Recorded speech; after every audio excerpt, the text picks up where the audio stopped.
Thank you. I love you. Thank you, thank you, thank you. நீங்க பாத்தீங்கன்னா ஒரு 505 தேர்தல் வாக்குறுதிகளை நமக்கு தமிழ்நாட்டு மக்களுக்கு கொடுத்தாங்க. அதுல எத்தனை வாக்குறுதிகளை இந்த திமுக கவர்மெண்ட் நிறைவேற்றிருக்கு?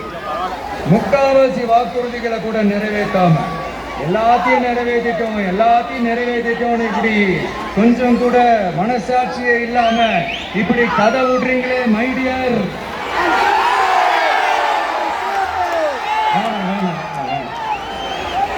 உங்களுக்கு தான் ஆசையா பாசமா கூப்பிட்டா பிடிக்க மாட்டேங்குது. இப்படி கதை விடுறீங்களே மைடியர் சிஎம் சார்.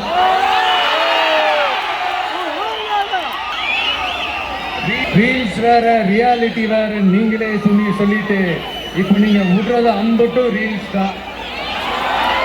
அதுல எல்லாம் பாதியில அருந்தும் போயிடுச்சு. அப்படி அருந்து போன ரீல்ஸ் எல்லாம் கொஞ்சம் என்னன்னு பாப்போமா? கேஸ் சிலிண்டருக்கு மானியமா 100 ரூபாய் தரேன்னு சொன்னீங்களே, தந்தீங்களா? 1000 ரூபாய் ஒருத்தர் விடாம எல்லா பெண்களுக்கும் தருவேன்னு சொன்னீங்களே, தந்தீங்களா?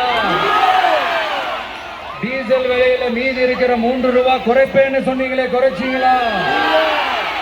நீட்டு தேர்வை ரத்து செய்வோம்னு சொன்னீங்களே, ரத்து செஞ்சீங்களா? கல்வி கடன் ரத்து செய்வோம்னு சொன்னீங்களே, ரத்து செஞ்சீங்களா?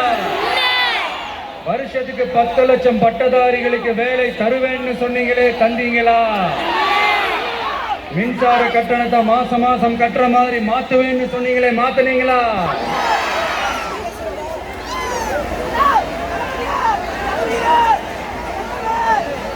மீனவர்களை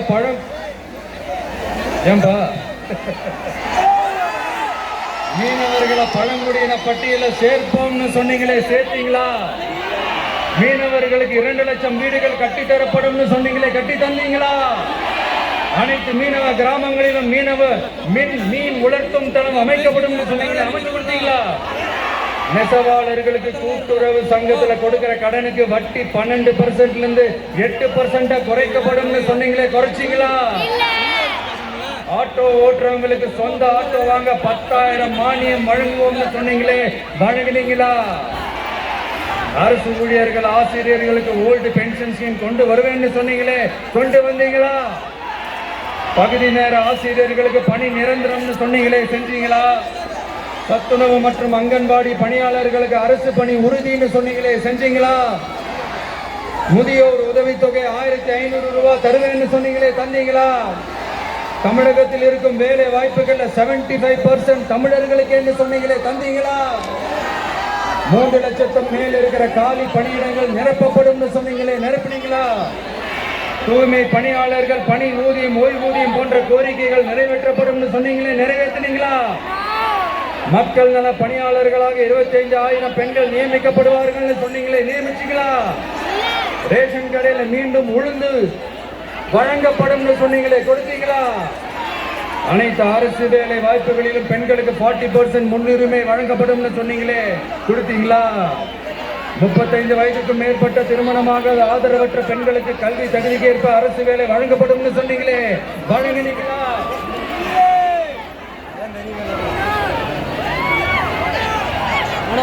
வகுப்பு வாரியத்தின் கோரிக்கைகள் பரிசீலிக்கப்பட்டு மேற்கொள்ளப்படும் சொன்னீங்களே, செஞ்சீங்களா? அரசு வீட்டு வசதி மற்றும் குடிசை மாற்று வாரிய வீடுகளில் மாற்றுத்திறனாளிக்கு ஒதுக்கீடு செய்யப்படும் சொன்னீங்களே, செஞ்சீங்களா? இலங்கை தமிழர்களை காப்பாற்ற ஒரே தீர்வு பொது வாக்கெடுப்பு தான், அதை நடத்த வலியுறுத்துவோம் சொன்னீங்களே, செஞ்சீங்களா? இப்படியே நம்ம கேள்வி கேட்டுக்கிட்டே இருக்க வேண்டியதுதான். இவங்க கிட்ட இருந்து எந்த பதிலும் வரப்போறது இல்ல. ஏன்னா இருந்தாதானே. அதனால நான் உங்களை கேட்கிறேன், செய்வோம் செய்வோம் செய்வோம் செய்வோம்னு சொன்னாங்களே, செஞ்சாங்களா? சட்டமா?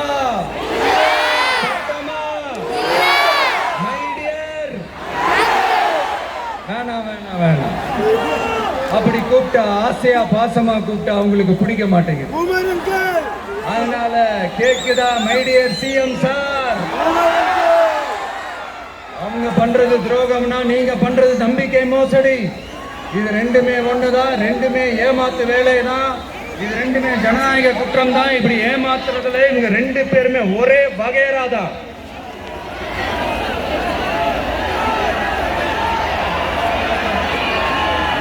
முந்தானத்து வரைக்கும் ஒன்றிய பிரதமர், இப்ப இந்திய பிரதமர். இப்படி மாத்தி மாத்தி பிளேட்டை மாத்தி மாத்தி பேசுறதுல நம்ம சிஎம் சார் ரொம்ப பிரில்லியன்ட்.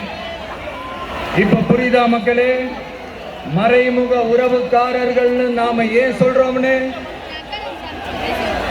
சரி, இப்ப நம்ம அரியலூர் மாவட்டத்துக்கு வருவோம்.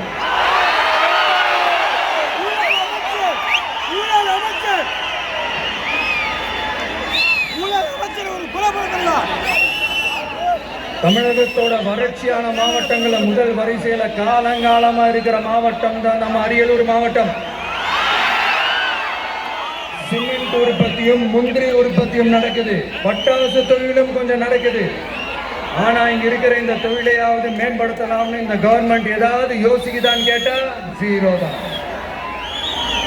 சிமெண்ட் ஆலைகளால ஏற்படுற மாசுபாட்டுல இருந்து மக்களை பாதுகாக்க என்ன நடவடிக்கை எடுக்கப்பட்டிருக்குன்னு தெரியல. யுனெஸ்கோவோட உலக மரபு சின்னமாக அறிவிக்கப்பட்ட கங்கை கொண்ட சோழபுரம் கோயிலை முறையாக பராமரிக்கணும். ஜெயங்கொண்டத்தில் ராஜேந்திர சோழனுக்கு மணிமண்டபம் அமைக்கலையே ஏன்?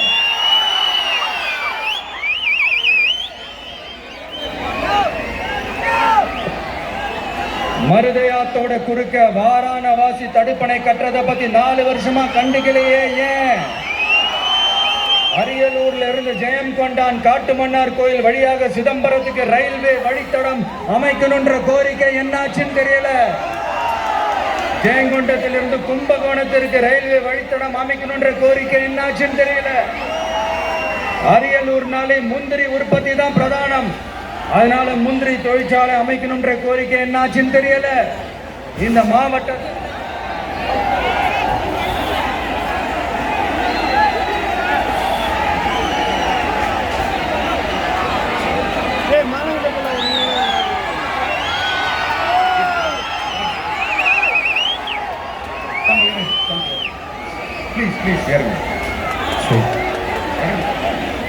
ஆனா அது சாஞ்சி போச்சுன்னா இறங்க சொல்லிருந்தா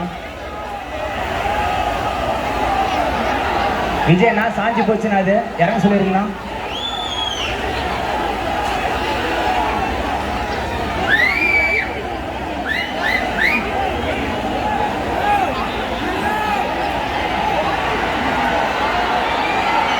ஹலோ பிரதர் சார், அவர் இறங்க சொல்லுங்க.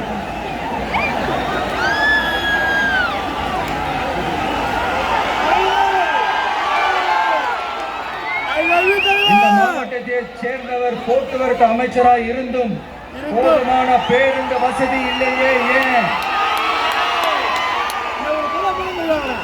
என்னடா இவன் வந்ததுலேருந்து கேள்வியா கேட்கிறான். இவன் வந்தா என்ன செய்வான்னு கேட்கிறீங்க அதானே?